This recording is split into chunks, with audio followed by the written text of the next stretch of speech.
Kong isda mga idol kanina lang to hinuli. Kanina madaling araw. Ayun, gabi siya hinuli. Sarap nito Ayan, buhay probinsya tayo mga idol. Ito, dami kami nitong ganito. Ayan, niluluto to sa gata. Sarap niyan. Kasi itong mga mangga, dami-dami sawa sa mangga. Ito, nyug-nyugan. Ang dami nyug-nyugan rito Sarap nito. Gata na may isda. Ayan sarap ito. Pinapak ko na yung mga mangga.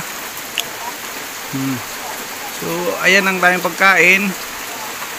Unahin muna natin itong prutas bago yung kanin tsaka ulam. Ito muna. Yan ang tamang pagkain. Ikaw, anong ulam mo? Yan sarap nyan. Sarap nito. Sabaw Ayan, malapit ko sa dagat. Ayan libre maligo dyan sa ating beach. Baybayin. Sarap dyan. Ayan, kapag hindi maulan, naglalaot tayo. Namimingwit. Daming huli. Sa Pacific Ocean na ang bingwit natin mga idol. Ayan, pagkatapos natin maglaot mga idol, ay umiinom na tayo. Ayun, barik na mga taga Batangas. Ayan sari-saring alak dito.